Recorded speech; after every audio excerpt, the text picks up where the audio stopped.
Today on the bench, I have a Raven Arms P-25 25 caliber pistol.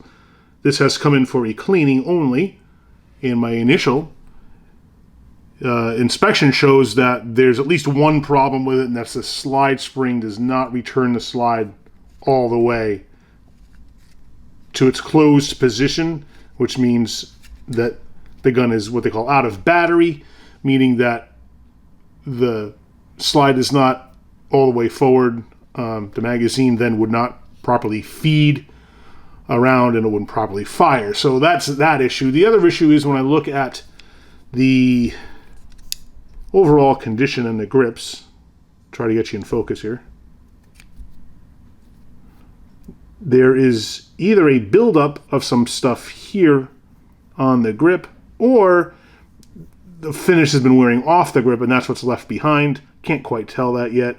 And when we look at the rest of the gun, there's a buildup of some oils and stuff, which isn't abnormal, but it's enough that it's going to cause us to give this a good once over, especially because that slide spring is not closing the slide correctly. That's either a problem with the spring itself, that perhaps it's been misshapen or stretched too much for some reason or another, or it's simply a matter of needing to give this a good cleaning. So let's open it up and check it out. These disassemble fairly easily, is my understanding. I don't have any documentation on it because these have been discontinued. I believe Raven is out of business. So I could read what I could, and I saw some YouTube videos on it. And there's a few helpful informational things out there. So what I understand is that it's a simple matter of depressing this plug in the back and then the slide just lifts off. We'll use a punch to push that in. Okay, easy enough, and then the slide lifts off like that. Now, the safety slide is right here. That just slides back and forth. I don't believe there's anything at all holding that in. So, except maybe the grippers. We're going to take the grips off anyway. As far as the slide goes, there is this plug that we had to push in to get out. That just pops out along with the firing pin spring and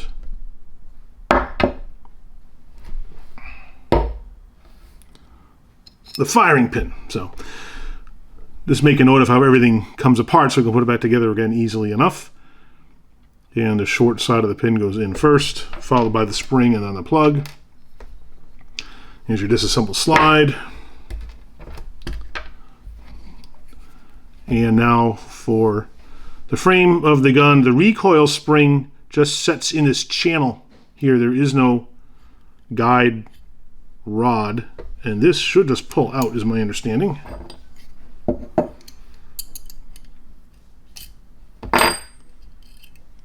Yep. I'm just checking to see if it looks stretched or out of shape. It does not, so that seems like it's in pretty good condition.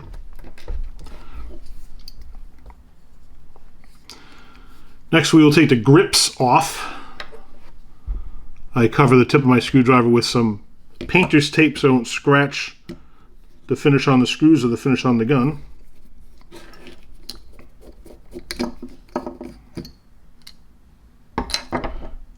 And the safety slide is held in with the grip against this tab.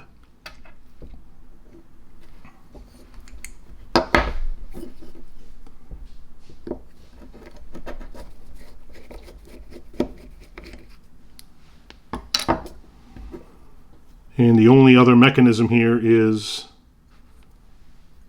looks like a firing mechanism where the trigger would articulate this piece here that goes against this firing pin release. Then it needs the tension of the grip against it to work so that that sets flat. Otherwise, when you do it, the mechanism just pops out. So that is all the disassembly I'm going to do for this. When it comes to a regular cleaning, I don't do anything beyond a standard field stripping. for what I charge the customer, this is going to be what they're going to get. If they needed something more in depth on, if they needed repairs, there'll be a different charge. But the cleaning is just a flat rate regardless of how long it takes me. And I just want to make sure that everything is done correctly and to the best of my ability, and that we don't stick the customer with any surprise charges. So the first thing we do is using a Hoppe's 9 solvent. This is safe for the blued finish on a firearm. We're going to use it on all the surfaces. If you have to remove rust from a blued finish, do not use an acid-based rust remover like vinegar or any other commercial rust remover, because the way rust is oxidation, and that's what the acid removes. A blued finish is also applied by oxidation, so acid can remove a blued finish.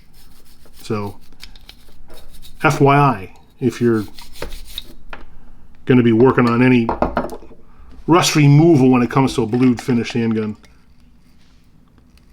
People have also told me that acid is corrosive to stainless steel, and I believe that that is correct. I don't believe if you were to remove rust on a firearm with it, it would cause too much of a problem, because I think you have to have it in contact with stainless steel for quite a while for it to be corrosive, but I don't know that for a fact. Any rust that I've removed on a stainless firearm, I've just done with some very fine grit sandpaper and buffing. So I don't recommend it for that. If you need to remove rust on a stainless firearm, don't use, or any firearm. I don't tend to use acids for that anyway. So.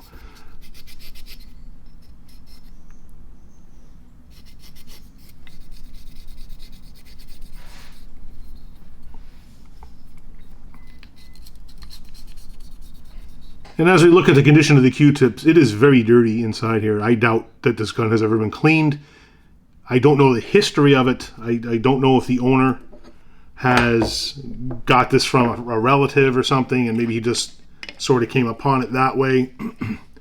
And how it was ever taken care of or what the condition was, well, that's just kind of a crapshoot.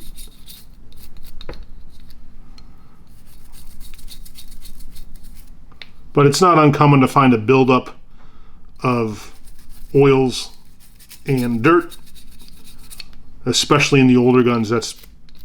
That happens very often. And a lot of times in an area like we are in Texas, where guns are very much a part of family histories and cultures, and they're passed down through generations, you will find that stuff that has not been well maintained then gets put in the hands of a family member who wants to take care of it. So that's when it usually comes to me.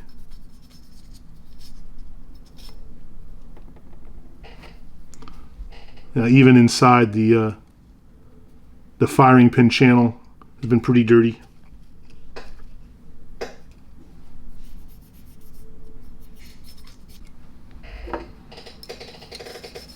There is some buildup in that channel that accepts the firing pin and the firing pin spring. I'm going to go in there with a bore brush just to try to get out what's in there. So I want to be a little more aggressive than just using a Q-tip with the solvent, because it needs a little bit of scrubbing, and I don't want to harm the surface of the metal, and a brass brush is perfect for that. You can use nylon brushes too.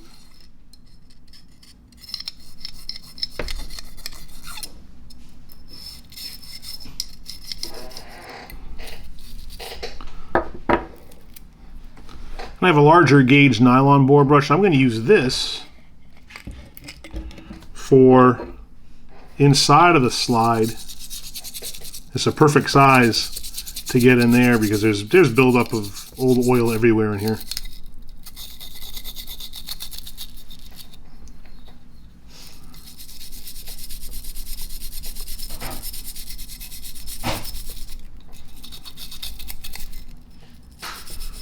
I don't know if you can see this, but along the inside surface of the slide, it's a little rough in there, and I don't know if that's buildup or if that's just some bad machining. It's not, well, it's on both sides really, but not as bad on the other side, on this side here. But you can see there's machine marks along the inside there. These guns were, I think, the original Saturday Night Specials, cheap, inexpensive, easy to get years ago. And as a result, you're not going to find a lot of care put into the manufacturing process like you would have with a higher end gun. So it's not unsurprising when you find poorly machined or rougher surfaces on more inexpensive guns. It's one of the ways that they're going to save money. The gun will probably still work okay, but it won't have the fit and finish that you find in a higher end gun that you spend some real money on. But we'll give this a little extra attention to see if that is in fact buildup of anything, or if that's just the way it was machined.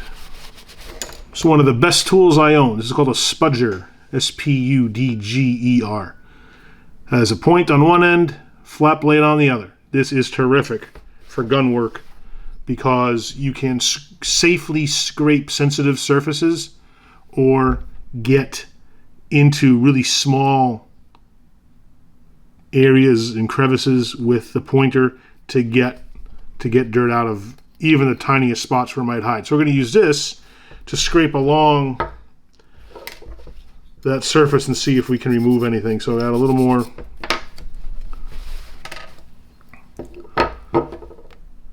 And add a little more solvent to it and see if this yields us anything.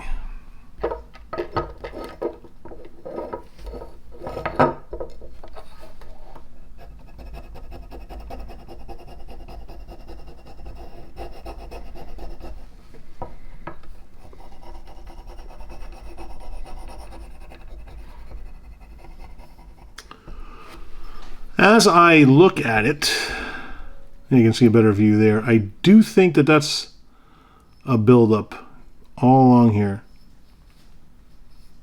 It doesn't have the regularity of machine marks, and looking at it a little more closely lends me to believe that. And I don't think I made much headway with scraping with the spudger. We'll try some 2000 grit sandpaper.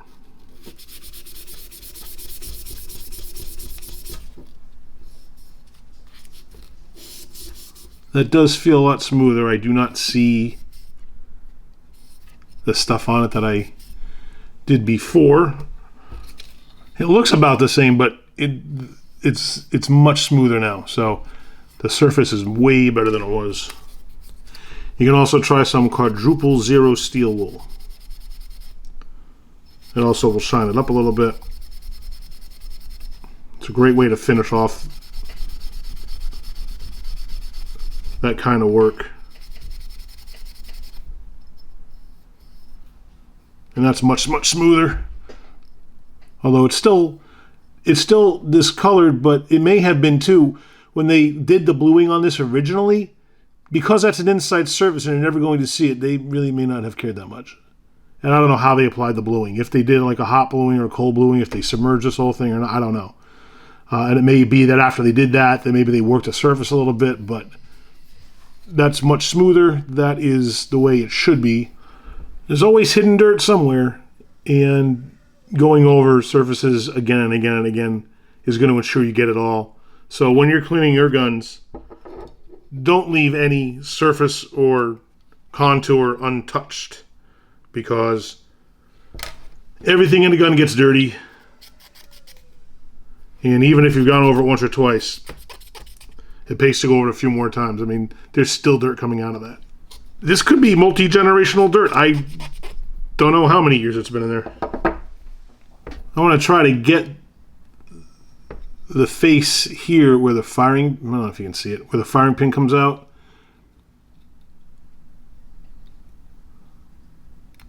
And I believe that's the extractor. So I want to spend some extra time in there, and there's some real small angles to get into, so that's what the tip of the spudger is particularly good for.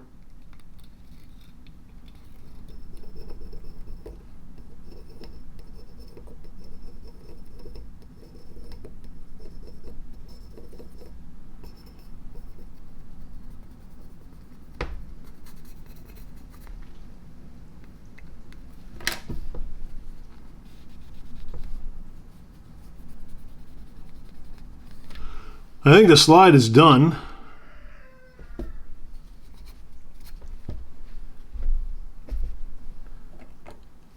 Let's move on to the frame. I'm going to clean the channel for the recoil spring thoroughly because I suspect that the problem is simply a matter of some extra friction in there due to a buildup of stuff. Or it could have been where the slide moves along the frame, but cleaning everything up will give us the best advantage to making sure it all works properly. And then if it doesn't work properly, we know it's something else.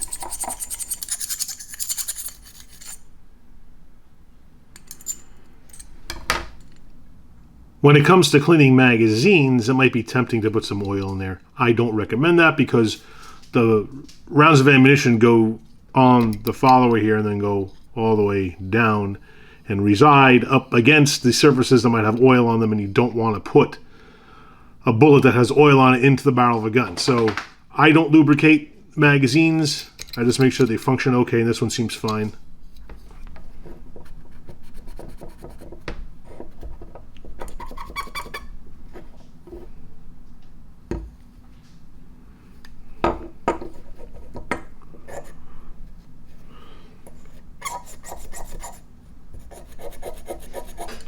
On the surfaces of the grip, you can see a lot of machine marks.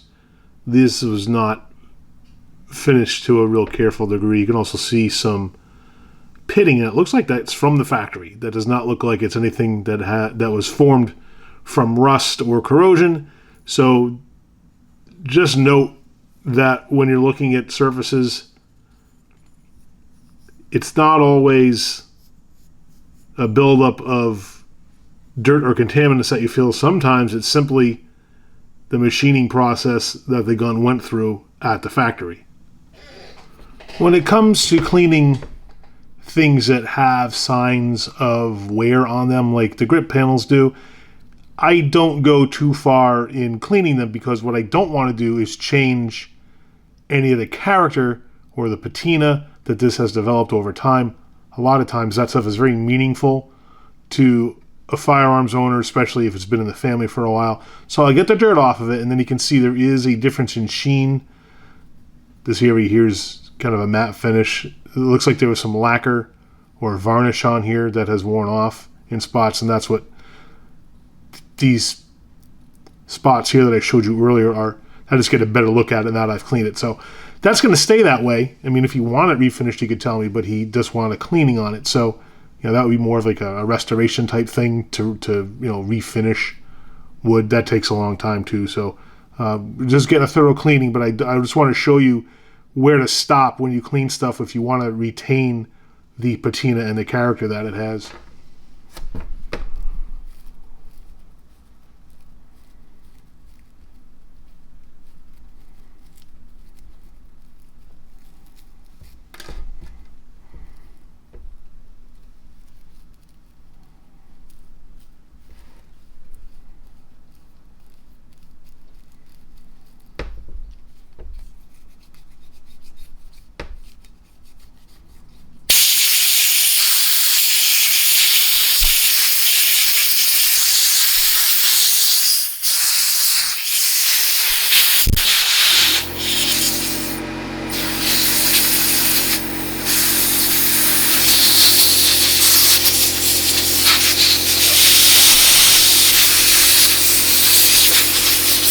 I use an old lint-free rag to give everything one final wipe down while I'm putting it all back together again. If any stray pieces of fuzz or animal hairs get on here, I'll knock them out right now. When I was blowing air on this, I found that the firing pin release just pops out, so I took that out with its spring to clean that. When I re-lubricate lightly with a gun oil. I'm not necessarily endorsing it, but I use Remington gun oil. This stuff has been very good for years, so I have no qualms in using it. I can certainly recommend it, but I'm not endorsing it because you can use whatever gun oil you want. It's just this is the stuff that I use. And I go on, I put it on lightly, so I'll just put it on a Q-tip and then wipe the Q-tip in the areas where I want the lubrication.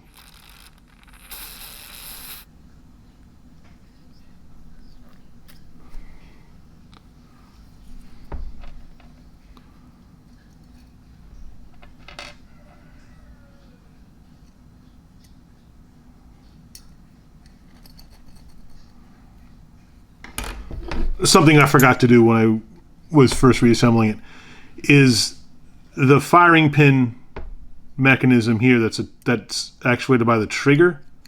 This has a hole in it that the pivot for the firing pin release has to go into. So just make sure that when you're reassembling it, you get this mechanism all interconnected properly, and you can see when you pull the trigger, it actuates everything correctly.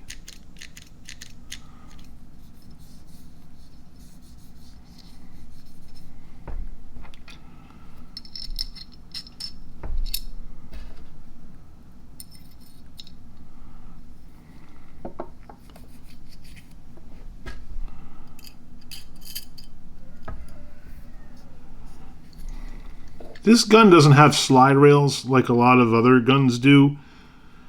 It looks like the slide just moves along the inner surfaces here. So what I'll do is I'll put a very light coating of lubricant on the inside here.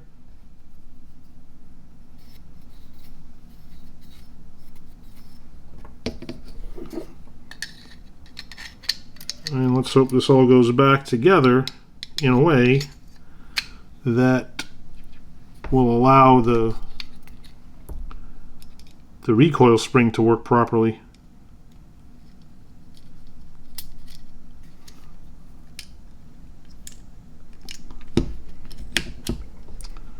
All right, it's back together again. So let's see if that recoil spring returns the slide all the way. Look at that. Good. That's exactly what I was hoping for. So that works the way it should. I don't believe there's a way to hold the slide open on this. Now that it's all back together, you have to draw the slide back quite a bit, and you'll feel yourself loading the tension onto the firing spring. So you have to draw it back as far as you can. You'll hear it click and then pull the trigger and it fires. Slide the safe lever, it does not fire. Slide it again, it fires. This little guy is good to go. I love getting my hands on guns I've never seen before because this one is unique in my experience, and it's always fun to take something apart that you've never taken apart before, get a look at how all the mechanisms work and how simple or complex these are. This is among the simpler designs that I've ever seen, and it was very easy to take apart and put back together again. It looks like it's in really good shape, and while I don't make a determination as to the suitability for firing this, it seems like it works fine to me. I don't put rounds through guns that I clean or test unless a customer asks me to do that, and this, again, was just a simple cleaning job. So I'm happy with the way this went back together, especially now that the slide returns into battery the way it should. Keep watching the channel because I've got another gun to show you here. I have a Ruger Mark III 22 pistol. Its problem is that the bolt does not retract. And I know exactly why. And if you own one of these, you do too. So stay tuned for that, as well as our tools in the haul videos. And I'm going to have a new quarterly flyer drop video coming up real soon. So do me a favor and click down here now to subscribe so you don't miss any of it. Thank you so much for watching, and remember, use a tool. Don't be one.